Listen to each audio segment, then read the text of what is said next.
Hey everyone, it's the FinalRound and my name is Jordan, and we didn't have a great day yesterday. Pretty much everything that could go wrong went wrong. We had late injury report from Donovan Mitchell with illness, which gave Jared Allen some more offensive attention. He went under his bumped line that came out, but over the one that he had all day long. We had blowouts happen for like Gordon Hayward. He didn't play in the fourth quarter, even though he hit 10 points in the third.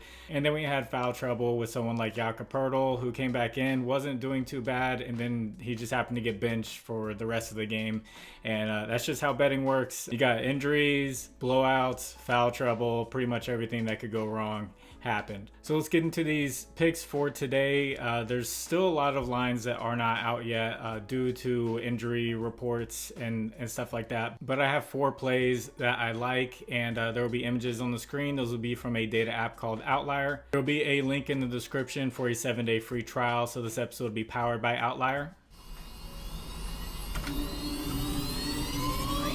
Getting started, I know Ja Morant, everyone's looking at Ja Morant, and his lines have exploded in pretty much every category, so I'm staying away from him because everything's been bumped up like crazy. But my first pick is going to be Coby White. I know he had an off game yesterday, but I like him over 3.5 3-pointers made. He's gone over this in 7 out of the last 10 games. The past 2 games, he's gone up against some pretty tough defenses. But now he gets a softer matchup up against the Spurs, who give up the 5th most 3-pointers made to the point guard position over the past month. And since Zach LaVine has been out, he's averaging 9 attempts a game, making 4.5 of them. And he made 5 against the Spurs on December 8th. So really good matchup here for Coby White to go over 3.5 3-pointers made. Second pick is going to be Victor Wembanyama over 2.5 blocks.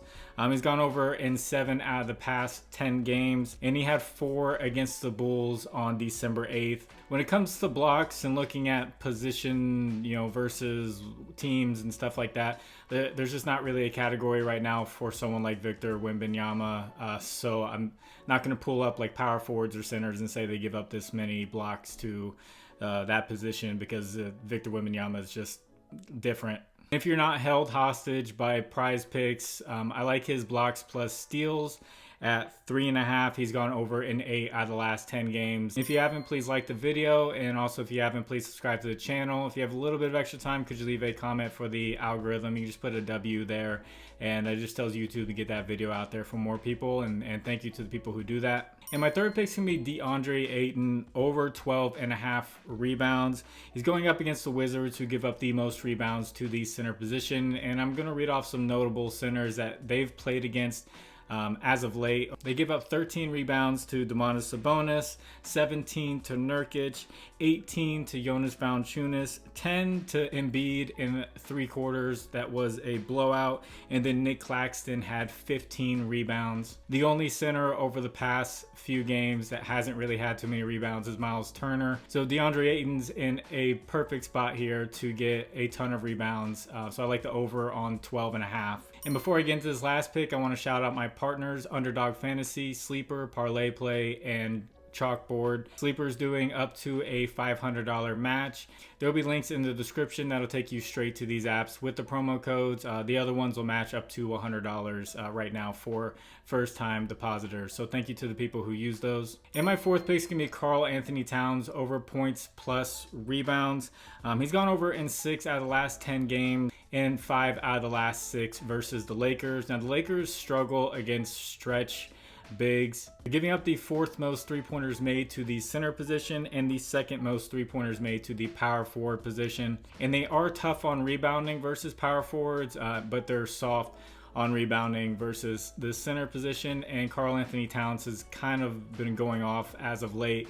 To add rebounds to the points is +9, and you'll see on the screen he's been killing that as of late. He's gone over in 7 out of the last 10 games. So if you'd like to discuss lines further, I have a Discord. Link is in the description. They'll be giving plays in there all day long as they come out. There's a lot more plays that need to come out. So just hop on in there. It's free. And also, if you do well with the picks and you feel like giving back, I have a Cash App and Venmo in the description. You can donate back to the channel. Thank you to the people who do donate. I'm going to stick to less picks from here on out. I got kind of excited because I was back. I gave 7 picks And when you get that many, something's going to go wrong. But I'm going to stick to the data, and hopefully we don't have things go terrible with a fewer picks out there. So in that Memphis Pacers game, the guy with the best matchup is going to be Jaren Jackson Jr. at the center position. I just feel like his points line is high because of what he was doing without Ja Morant. They have him and Desmond Bane are pretty high. They're kind of around the same points mark when Ja Morant wasn't there. I have a feeling as the season progresses, those are going to start coming down a little bit. Triple J would be the guy who would get the easiest shots up against the Pacers in that fast-paced game. But I'm going to get this edited and get it out to you. I know it's a little bit later in the day, so God bless you all. It's the final round. My name is Jordan. I will catch you on the next one. Bye.